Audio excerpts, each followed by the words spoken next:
एक बार एक छोटी सी बच्ची हाथ में मिट्टी की गुल्लक लेकर के भागती हुई एक दवाइयों की दुकान पर गई। वो काफी देर तक वहां पर खड़ी रही, लेकिन दुकानदार का ध्यान उसकी तरफ नहीं गया क्योंकि और भी बहुत सारे लोग खड़े हुए थे। उसने दुकानदार को कई बार बुलाया, लेकिन वहां पर भीड़ इतनी थी कि दुकानदार का ध्यान उसकी तरफ गया ही नहीं। और फिर उस बच्ची को थोड़ा सा गुस्सा आया तो उसने अपनी मिट्टी की गुल्लक लेकर के वहीं काउंटर पर जोर से रख दी, जिसके बाद में जो दुकानदार था और जितने भी लोग खड़े थे वो सब उस बच्ची की तरफ देखने लग गए। और फिर उस दुकानदार ने उस बच्ची से पूछा, बेटे आपको क्या चाहिए? तो वो बड़े ही भोलेपन से बोली कि मुझे एक चमत्कार चाहिए। ये सुनकर के दुकानदार को कुछ समझ नहीं आया, ना ही वहां पर जो लोग थे उनको कुछ समझ में आया, और सब उसकी तरफ देखने लग गए। फिर दुकानदार ने बोला, बेटे चमत्कार तो यहां पर नहीं मिलता है।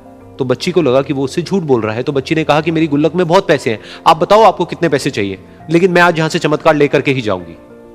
तो वहीं काउंटर पे एक और आदमी खड़ा था, उसने उस बच्ची से पूछा कि बेटे क्यों चाहिए तुमको चमत्कार?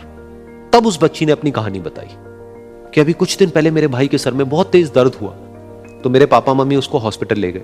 उसके बाद कई दिन तक मेरा भाई घर नहीं आया। तो मैंने कई बार अपने पापा से पूछा, लेकिन उन्होंने मुझे कुछ नहीं बताया।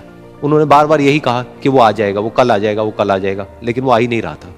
तो मैंने देखा कि मम्मी रो रही है। अब पापा मम्मी को कह रहे थे कि उसकी दवाइयों के लिए और उसके इलाज के लिए जितने पैसे चाहिए उतने मेरे पास में नहीं है, अब उसको कोई चमत्कार ही बचा सकता है। तब मुझे लगा कि अगर मेरे पापा के पास में इतने पैसे नहीं भी हैं तो क्या हुआ, मेरे पास में तो है। तो मैंने जितने भी पैसे जोड़ रखे हैं वो सारे लेकर के मैं इस दवाई की दुकान पर आई। फिर उस आदमी ने उस बच्ची से पूछा, कितने पैसे हैं तुम्हारे पास में?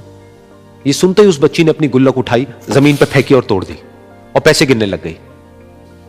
बाकी सब लोग खड़े होकर के उसको देख रहे थे। थोड़ी देर बाद उसने सारे पैसे अपने हाथ में इकट्ठे किए और बोली, मेरे पास में पूरे 19 रुपए हैं।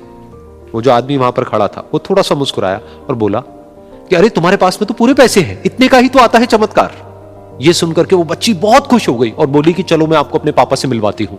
बाद में पता लगा कि वो आदमी कोई आम आदमी नहीं था, बल्कि एक बहुत बड़ा न्यूरोसर्जन था, और उसने सिर्फ 19 रुपए में उसके भाई की सर्जरी करी और कुछ ही दिन बाद वो ठीक होकर के घर वापस आ गया। फिर कुछ दिन बाद वो बच्ची, उसका भाई, उसके पापा, उसकी मम्मी चारों एक साथ बैठे हुए थे और बात कर रहे थे। तो उसकी मम्मी ने उसके पापा से पूछा कि अब तो बता दो ये चमत्कार आपने किया कैसे? तो उन्होंने अपनी बेटी की तरफ देखा और बोले, ये चमत्कार मैंने नहीं, इसने किया है।